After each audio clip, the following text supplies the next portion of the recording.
The storm came with the evening, heavy and loud, rolling across the wide fields surrounding Hartley Manor. Rain struck the tall windows of the library so hard that the glass shook in its frames. Thunder echoed in the distance, deep and restless, as if the sky itself carried a troubled heart. Eleanor Ashford sat quietly in her usual chair near the corner of the room. It was a chair she had occupied almost every evening for 9 long years. Her sewing lay untouched in her lap. Her eyes were fixed on the man seated near the fire, though she knew better than to let him notice. Lord William Hartley sat by the marble hearth, a book open in his hands. The firelight danced across his face, casting warm shadows along his sharp jaw and thoughtful brow. A trace of silver had begun to show at his temples, marks of time she had noticed long before he ever did.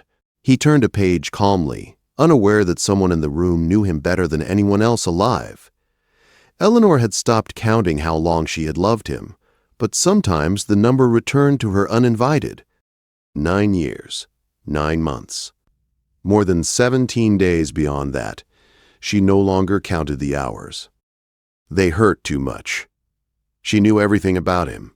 The way his shoulders tightened when a letter brought bad news, the small crease between his brows when he read serious books, the steady rhythm of his breathing when he fell asleep in that very chair on cold winter nights when she would slip out quietly so she would not disturb him.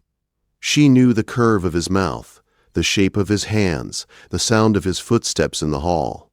What she did not know was what it felt like to be seen by him. She had perfected the art of being invisible.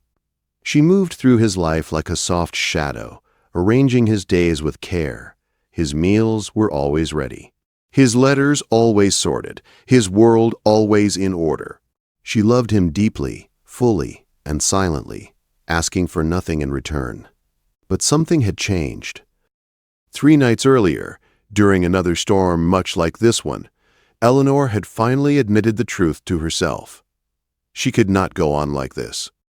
Loving him from the shadows was slowly breaking her heart. Being so close to everything she wanted, yet never touching it, had become unbearable. She would leave at the end of summer. The decision sat heavy in her chest, cold, firm, necessary.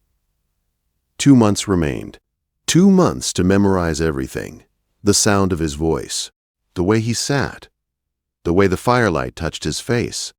Then she would disappear from Hartley Manor just as quietly as she had lived within it. 9 years earlier, Eleanor had arrived at Hartley Manor on a cool October afternoon. The trees had been bright with fall colors, their leaves burning red and gold before winter claimed them. She had arrived with 1 trunk, a few letters of reference, and a heart full of fear. Her father had died in debt. The life she once knew had vanished overnight. She had been forced to seek work, and Hartley Manor had offered her a position as companion to Lady Catherine Hartley, Lord William's elderly aunt. Lady Catherine lived in the east wing of the house and needed someone to read to her, write letters, and keep her company. Eleanor had been nervous as she answered questions in the morning room, her hands folded tightly in her lap. Then the door had opened. Lord William Hartley entered the room, and Eleanor's world had shifted. He was handsome, yes, but it was not only that. There was something deeply lonely about him, something guarded. His gray eyes held distance, as though he stood apart from the world even while standing within it. He greeted his aunt politely. When introduced to Eleanor, he bowed once, formal and brief. His eyes passed over her without pause, as if she were a piece of furniture. And yet, Eleanor had seen something more. Pain. Control. Walls built high around something wounded and fragile. "You will find my nephew reserved," Lady Catherine had said gently after he left. Eleanor had nodded, her heart already in danger. Now, 9 years later, Eleanor sat at the small desk in her modest room. A letter lay before her, written with careful words and steady lines. She read it once more. She was resigning. Her hand trembled slightly as she signed her name. When she finished, something inside her chest loosened painfully. It felt like both an ending and a beginning. The days continued as they always had. Each morning, Eleanor arrived before Lord William. She arranged his letters, made sure his coffee was hot and black, just the way he liked it. She poured his tea without him looking up. He never did. She sat by the window afterward, close enough to serve, far enough to remain proper. She watched him through lowered lashes as he ate, composed and distant. His voice was cool and controlled when speaking of estate matters. He treated everyone the same. It should have comforted her knowing his distance was not personal. Somehow, it only made her love him more. One afternoon in the library, their hands reached for the same book at the same time. Their fingers brushed for a single second. Eleanor felt it everywhere. William stepped back immediately and murmured an apology. His face showed nothing. He took another book and walked away. Lady Catherine was the one who finally explained him. One afternoon, while Eleanor read aloud, Lady Catherine set aside her embroidery and spoke quietly. She told Eleanor about William's broken engagement years ago. How he had loved deeply once. How the woman he planned to marry had left him for a richer man. Something in him closed after that, Lady Catherine said softly. Eleanor understood then. His distance was not cruelty, it was survival. But understanding did not ease her pain. When Lady Catherine fell suddenly ill one night, Eleanor stayed by her side without rest. She managed the sick room, sent for the doctor, held the old woman's hand through fever and fear. William came every night. At first, he stood in the doorway. On the third night, he sat across from Eleanor. For the first time, she saw fear on his face. "You have been tireless," he said quietly. "I am grateful." Later, when Lady Catherine slept, he asked her what her plans were. Eleanor's heart tightened. "I have been considering a change," she said carefully. His hands clenched on the chair arms, though his face remained controlled. Lady Catherine recovered slowly. When summer came, Eleanor knew the time had arrived. One morning, she placed her resignation letter beside William's plate. "I must give you this," she said. He read it. His hands trembled slightly. "I see," he said, then left the room abruptly. Eleanor fled to the rose garden and cried among the blooms. She had hoped, foolishly, that he might ask her to stay. He did not. Later that morning, William stood alone in the house, unsettled. Everywhere he turned, he saw signs of Eleanor. Her book, her shawl, the flowers. She always arranged. For the first time, he felt panic, and somewhere deep within him, something long frozen began to crack. The days that followed Eleanor's resignation moved with a strange heaviness, as though time itself had thickened inside Hartley Manor. Everything remained the same on the surface, yet nothing felt the same beneath it. Eleanor continued her duties with careful grace, speaking little, moving softly, already half gone in her heart. William moved through the house like a restless ghost, his composure strained, his thoughts circling one unbearable truth. She was leaving. He told himself it was only the disruption of routine that unsettled him. Anyone would feel discomfort when a household changed. Eleanor had been efficient, reliable, quietly competent. Of course, her absence would be noticed. Yet each time he formed this explanation, it collapsed under the weight of something deeper. He began seeing her everywhere, not merely her work, but her presence. The way the house seemed to breathe differently when she was near, the calm that settled over rooms she entered, the small order she brought without ever announcing herself. He found himself lingering in places he had never lingered before. One afternoon, he entered the library at the exact hour Eleanor usually sat there alone. He pretended to search for a book on estate management and left with a volume of poetry instead. Another morning, he appeared in the breakfast room, claiming the study was too dark, though it was not. He sat across from her, awkward and silent, unable to meet her eyes for long. Eleanor noticed. Of course, she noticed everything. But she said nothing. In the rose garden one Sunday morning, he found her among the blooms. She wore a simple dress and carried pruning shears in her gloved hand. When she looked up and saw him, she froze for just a moment before inclining her head politely. "The roses are especially fine this year," he said. "Yes, my lord," she replied. "They are." They stood there in silence while bees hummed and the sun warmed the stone paths. William felt words pressing against his chest, desperate to escape. He asked if she was certain about leaving. "Yes," she said gently. "Where would she go?" he asked. "Hampshire," she answered.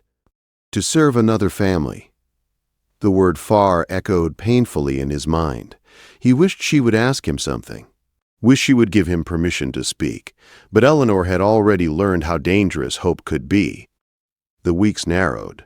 3 remained. Then 2. Lady Catherine watched everything. One gray afternoon, she summoned William to her sitting room.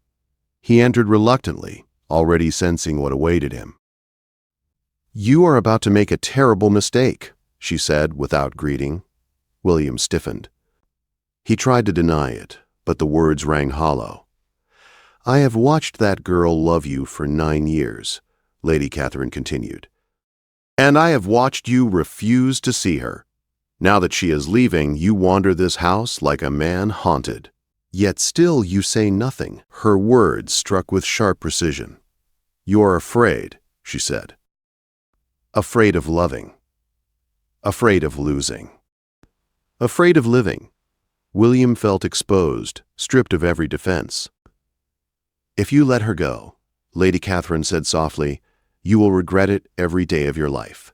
She told him plainly that Eleanor loved him, that she always had, that William loved her too, whether he admitted it or not. "You have 2 weeks," she said. "Choose." William left her room shaken. The rain began to fall as he walked the grounds, soaking his coat, cooling his burning thoughts. He no longer denied the truth. He loved Eleanor. He had loved her quietly, slowly, without understanding it. Her presence had become the foundation of his days. The idea of losing her felt like standing on the edge of an empty future. Yet fear held him still. What if he spoke too late? What if she no longer cared? What if he reached for her and found only politeness where love once lived? 7 days remained. Eleanor packed her trunk in small increments. Each folded garment felt like a farewell. Her gray shawl, the book of poetry he had once given her, without comment. A pressed rose hidden in her journal. She walked the grounds each evening, committing every view to memory. The oak tree, the fountain, the long paths she had walked alone in every season. William watched her from windows and doorways, memorizing her as she memorized her leaving. He saw how she touched the bark of trees, how she bent to examine flowers, how her face softened when she thought herself alone. He loved her. 3 days remained. Fear still silenced him. A farewell dinner was held for Eleanor in the servants' hall. Words of praise were spoken. Tears were shed. Eleanor felt seen in a way she never had before. It was both comforting and painful. That night she dined with the family one last time. William barely touched his food. His eyes followed her constantly. Lady Catherine observed him with quiet frustration. When Eleanor rose to leave, William half stood, then sat back down, his hands gripping the table. 3 days, Lady Catherine murmured. William slept poorly that night. The final morning arrived with pale light and the sound of trunks being loaded onto the carriage. Eleanor dressed in the same blue traveling dress she had worn when she first arrived. It felt right. She walked the house one last time. The library. The morning room. The portrait gallery. She stopped before William's chair by the fire and allowed herself one final moment of grief. Then she went to his desk. From her pocket, she removed a single white rose, freshly cut, its thorns carefully removed. She placed it gently at the center of his desk. A farewell, a confession, everything she had never said. She left without looking back. William woke with a sudden sense of panic. Something was wrong. He dressed quickly and went to the library. The rose waited on his desk. Understanding struck him like lightning. He ran. Down the halls. Through the entrance. The carriage stood ready. Then he saw her. Eleanor descended the stairs, composed and pale, her bonnet in her hand. Their eyes met. Something in William shattered. "Wait," he whispered. And for the first time in 9 years, Eleanor stopped. The word held Eleanor in place like a physical force. She stood frozen on the staircase, her hand gripping the banister, her heart pounding so loudly she was certain the entire house could hear it. For a moment, the world seemed suspended between one breath and the next. William moved toward her with none of his usual restraint. The careful control that had defined him for years was gone. His face was pale, his eyes wild with emotion, and in his trembling hand he held the white rose. "Do not leave," he said, his voice breaking. "Please?" Eleanor stared at him in disbelief. This could not be real. Lord William Hartley did not plead. He did not break. And yet here he was, standing beneath her on the staircase, looking at her as though she were the most precious thing he had ever known. "I have been blind," he said quietly, "blind and afraid. And I am so sorry." Tears filled Eleanor's eyes despite her resolve. 9 years of silence pressed between them. 9 years of watching and waiting, of loving without hope. "I could not stay," she said softly. I was disappearing. William climbed the stairs until they stood face to face. He held out the rose. "You left this," he said, "and I finally understood." His voice trembled as he spoke of his past, of the engagement that had broken him, of the walls he had built to protect himself from pain. He spoke of fear and grief and the terrible mistake of believing distance could keep him safe. "And all this time," he said, "you were there. Steady, kind, loving me when I did not deserve it, loving me when I did not see you." Eleanor's tears fell freely now. "I loved you," she said. "I loved you quietly, completely. But I could not keep breaking my own heart." William reached for her hand. She let him. "I love you," he said. "I love you, Eleanor, and I will spend the rest of my life proving it, if you will let me." The house seemed to hold its breath. Slowly, carefully, Eleanor stepped down the remaining stairs. She stood before him, close enough to see every line of fear and hope in his face. "I am afraid," she said honestly. "So am I," he replied. "But I choose you." She searched his eyes for doubt, for retreat. She found none. Eleanor nodded. William pulled her into his arms, holding her as though she might vanish if he loosened his grip. She rested her head against his chest and felt his heart racing beneath her cheek. For the first time, she was not invisible. Days passed in quiet wonder. The announcement was made. The household rejoiced. Lady Catherine watched with satisfied eyes as the walls she had long despised finally fell. William changed before everyone's eyes. His voice softened, his laughter returned. He reached for Eleanor openly, proudly, as though afraid she might disappear again. They walked the gardens together, spoke of their future, of a wedding in autumn, of a life built not on silence but on truth. Years later, Eleanor stood once more in the library as rain tapped gently against the windows. But now she was Lady Hartley. The room was filled with warmth and children's laughter. The silence that once ruled the house was gone. William entered, older now, softer still. He crossed the room and took her into his arms without a word. "I almost lost you," he said quietly. "But you did not," she replied. "You found the courage to see." On his desk, beneath a glass dome, rested a faded white rose. A reminder that love, once spoken, has the power to change everything.